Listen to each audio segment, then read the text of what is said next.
So we are given that a conducting bar of mass M and resistance R slides along conducting rails as shown. So these are like the conducting rails, and it's just sliding this way. The resistance in the conducting rails is negligible. The initial velocity of the bar is V initial, and the bar's length is L. A uniform magnetic field of strength B is directed into the page. So what's going on is, essentially these rails and this bar form a little area. So if I were to kind of draw that, it's really just this loop right here, right? So it's this loop, and as this bar slides, the area is getting bigger and the magnetic field is changing the same. So the magnetic flux through that area is changing. And that's Faraday's law right there, right? You can imagine there's going to be an induced EMF and an induced current going through this this bar and this section right here. And what we want to find is determine the total energy dissipated as heat in the bar, only in terms of whatever was given. So yeah, you're going to probably imagine that a current through this thing is going to create a magnetic force, right? Because, first of all, what is the direction of the current? You can use Lenz's law to determine that, right? So the flux is equal to BA. So the area is increasing as this thing moves, so the flux is increasing. And the flux is like the direction, even though it's not really a vector, the direction of the flux is like kind of into the page, right? It's getting bigger with more field lines going into the page. So the opposite of that is going to be field lines coming out of the page. How do you get field lines coming out of the page? Well, there's going to be, you would use your right hand rule, so I want field lines coming out of the page, so you can see my thumb points up, right? Current is going to go up and around counterclockwise, so that you get a little more flux coming out of the page, and that's Lenz's law. So what happens if you, so let's just draw a quick FBD of this bar. I just want to show you how, because this is a slidewire generator and how these work. So if this was our bar and we have current coming this way, going up, and we, that comes from Lenz's law. If you have current going up and you have, or let's do it this way. If you have a current coming up and you have field lines coming in to the page, using your second right hand rule, that means a force to the left of the page, right? So there's a magnetic force left of the page, and that is equal to ILB. So the question is asking, determine the total energy dissipated as heat into the bar. So this thing, there's a force this way and it's moving, so there's a force to the left and it's moving to the right. You can imagine it's going to accelerate and it's going to slow down because the acceleration is in the opposite direction of the velocity. It's going to slow down, come to a halt, and by that point, when it's at rest, hey, there's no more change in flux because now your area isn't changing. So by that point, no more current will be going through this thing, and there will be some total amount of energy dissipated through the bar. So, and you can conceptually think about what the answer to this question might actually be already. All the energy starts through movement, and then by the end, there's no more movement. I wonder where that energy went. But I'm gonna show it with math what the answer to this question is, and hopefully we can get an answer that we're expecting to see. So determine the total energy dissipated as heat in the bar. As you get current flowing through a resistor, there's some power being dissipated, and we know power is equal to dE over dt, right? Derivative of energy or work or change in energy with respect to time. So what I can really do, multiply both sides by dt, you get dE equals power dt, integrate both sides. So I'm going to find my bounds are going to be 0. So initially, right, 0 energy dissipated. And then after some time, there's going to be a certain amount of energy dissipated. And then the bounds for the time, right, we start at 0 time, and then we're going from some amount of time. So I can really get like the amount of energy dissipated as a function of time as the integral of 0 to t power dt. So what I gotta do is find the power. I'm just gonna erase this stuff right here. I'll erase the diagram too, it's fine. Power, well, power we know for any circuitral element is equal to I times V. What I can do is I know eventually I'm gonna be dealing with Faraday's law, and I'm gonna be dealing with like EMF equals d phi dt. So, you know, if I'm gonna be dealing with, you know, EMF soon, and I know the resistance, I might as well use the the voltage squared over resistance form, right? Then I don't have to worry about current, even though you're gonna see I'm gonna need to worry about current in a second. This is my power. Now I gotta find my EMF, so let me use Faraday's law right here. So EMF equals d phi dt.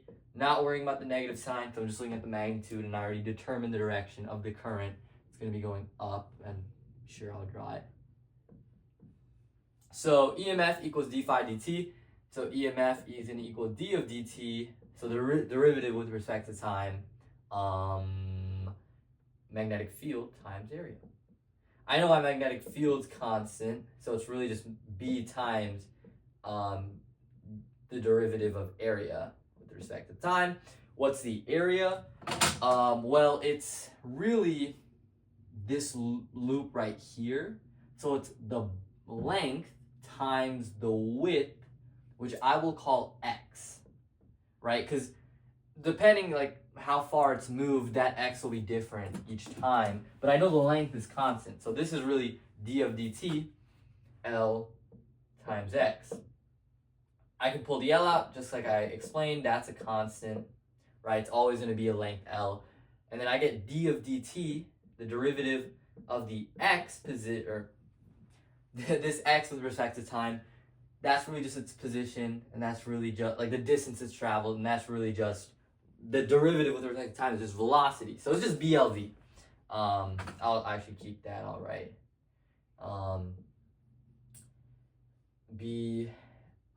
Yeah, I'll just write EMF equals BLV. So what I get now, if I before I plug this in, if I were to plug this in right now, I would get b squared, L squared, V squared over R, whatever. I could plug that into my equation, but then when I'm integrating, right, so if I were to integrate power with, actually, I'll show it, b squared, L squared, V squared over R. If I were to integrate this from 0 to time, b squared, L squared, V squared over R dt, if this was all constant and I just pulled this out of the integral, I just get b squared, L squared, V squared over R times time, right? But that doesn't make sense, because that means when, after a really long time, right, the total energy dissipated would be infinite, because no matter how long the bar travels, just more and more energy will get dissipated. But that's not, conservation of energy doesn't work like that, right? Like, you can't just keep dissipating energy forever, especially when you start with only so much kinetic energy. What's wrong? Well, the velocity is not constant. So, what I have to do is I have to find velocity as a function of time. So how do I do that? Well, this is where I would have to use an F-net equation. So I need to find velocity as a function of time, so I could plug it back really into here, or you could plug it into here, right? Because it's kind of the same thing. I gotta find velocity as a function of time. So how am I gonna go about doing that? I'm gonna say, okay, well, the F-net on the bar is equal to, it's gonna equal negative FB, right? Because FB is this way, so my F-net will be, negative of that magnitude FB. So I know MA is the F-net. That's Newton's second law, and it's going to be negative ILB. Okay, so I could say MA. I don't know the current, but it's really just going to be negative the EMF over R times LB. This is Ohm's law, right? V over R equals I. And then MA, let me plug in what I found here, B squared L squared, well, this is the power, BLV, negative BLV for the EMF over R times LB, or I get MA equals negative B squared L squared over R times V. So I just simplified that step right here. So I have acceleration on one side, I have velocity on another. So that means the acceleration is not constant, because as its velocity changes, its acceleration is going to change as well. So just like with air resistance, I'm going to have to just change this MA. I'm going to have to change this to an M dV dt and then take the solve the differential equation. Okay, so just like with air resistance or charging a capacitor, it's kind of the same steps. What is it? Separate, integrate, celebrate. So I'm going to separate my dVs and dTs. What I can do is I can divide, so I can divide both sides by V, right? And then I'll divide, and then I'll multiply dt on both sides and then divide by m. So I get dV over V equals, and then multiply dt and then divide by m, negative B squared L squared over mr dt. So try to follow the math there. I'm just multiplying this side by dt, dividing by m, and then dividing by v. So I get dv over v equals this stuff. So it's getting a little messy here. That's fine. We can integrate now. So watch your bounds, right? I'm integrating from 0 to t, but I'm not integrating from 0 to v. It starts with an initial velocity, and then I'm finding what is the velocity at a certain time. So I would go v initial, right, to v, which is the velocity as a function of time, like the velocity at that time t. So hopefully you're comfortable with dv over v. That's just ln, like the integral. So ln v initial minus ln v is going to equal, and then hopefully this shouldn't be too bad. This is just negative b squared L squared mr times time. I can use like difference of logs or whatever it's called, right? So I can say ln v initial divided by v. Did I mess up the bounds? Yeah, I did. It should be v minus v initial, my fault. So it should be ln v minus v initial. So ln v minus v initial equals negative b squared L squared over mr times time. I can take e, like, you know, raise it to the power of e. Is that how you say it? No. I don't know. I'll do e to the power of this equals e to the power of that side. So I get v over v initial equals e to the negative b squared L squared m over r times time as such, and then multiply both sides by v initial. Woo! There's a lot of steps. E times negative b squared L squared over mr times time. Okay, so this is my velocity as a function of time. What I can do now is, I'll erase this just so we have, this is a bit more clear. I can now take this and plug it back into here. So I'm going to get power is equal to, what is it equal to? It's equal to something. It's equal to something. I'm blanking. I'm so sorry. I was thinking about how to explain this story. It's equal to b squared times L squared over r times v squared. The v at a certain time is just equal to this, so I'm really just squaring this. I can substitute that back in. So I can get v initial e to the negative b squared L squared over mr times time, and then square the whole thing. And then I really get power is equal to it's equal to b squared L squared over r times, right? I'm now times the v initial squared, and then times this e stuff to the second power. Well, I can just, by my exponent properties, I can just put the 2 in front. So I get times e to the negative 2 b squared L squared This L looks like a V, so I'm sorry about that, but it's really L. MR times time. Okay. Yikes. This is my power dissipated. Oh, I shouldn't circle. I don't want to circle that. That's not the final answer. But this is the power dissipated by the bar at any given time. I can now integrate this. Put that back into here. So I can say, yikes, the space is going to be kind of messy. So E as a function of time is equal to the integral 0 to t. Okay, v squared times L squared times V initial squared over R times e to the negative 2b squared L squared over MR times time dt. Okay, so what I can do now is, oh yikes, okay, I'm gonna have to erase some stuff. I'm gonna erase this because I think we're kind of comfortable with BLV. That's just kind of a thing. So I'm gonna erase that.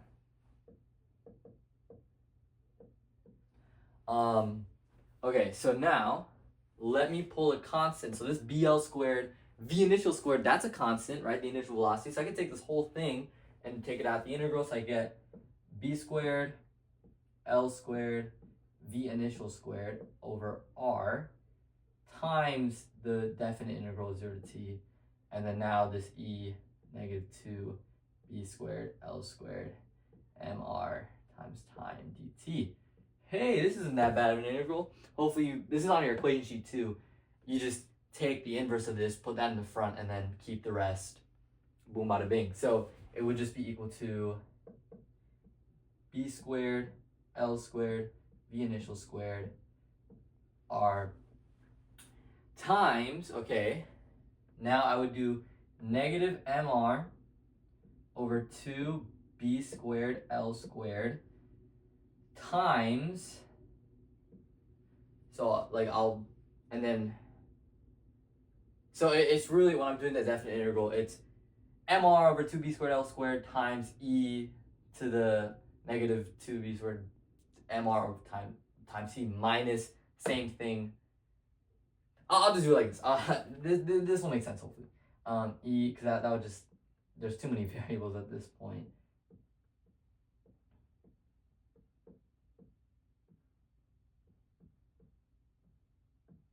So this is what I'm doing right here. When I'm taking this definite integral, I would like, obviously each term you would distribute it over, but then you can factor it out. And then e to the negative 2b squared L squared MR times time minus e to the same constant times 0. That's just e to the 0. So that whole thing is just equal to 1. So this right here is just equal to 1. But really quickly, this is pretty nice because I have an R on top and bottom. I have B squared L squared on both sides. So I really get negative 1/2 MV initial squared times e to the negative 2 B squared L squared over MR times time minus 1. Okay, so this really right here, this is the energy dissipated at a certain time t. Now what we want to do is look at, well, after a really long time when the bar is at rest, because this equation tells us that V is going to be equal, so V is going to equal 0 when, oh wait, no. Yeah, V is going to equal 0 when t approaches infinity. Just like for like a car, like rolling to a stop due to air resistance. So the limit as t approaches infinity for e of t, which is just this right here, is going to equal negative 1/2 mv initial squared times e to the negative 2 b squared L squared over mr. And then I'll just, in math class, you will get like whooped in the butt if you do this, but I'll just write infinity minus 1. So it's just this times infinity. So this just becomes negative infinity. E to the negative infinity, that's just 0, right? Because it's 1 over e to the infinity, so it just becomes 0. So I really just get negative 1/2 mv initial squared times 0 minus 1, that just becomes 1/2 mv initials squared. Okay, we just showed with math that after a really long time, the energy dissipated is going to equal 1/2 mv initials squared. That makes sense, right? Because all the energy initially was the kinetic energy, 1/2 mv initials squared. As it comes to a stop, there's no more kinetic energy in the bar. That energy must have been dissipated through heat. So this is a really cool result. Hopefully this makes sense. This is, hopefully, if you're in physics 2, hopefully you realize that this is not a physics 2 thing, but still a really cool result. One of my favorite results that I've ever, or one of my favorite like kind of calculations ever. Thank you for watching, and have a good rest of your weekend.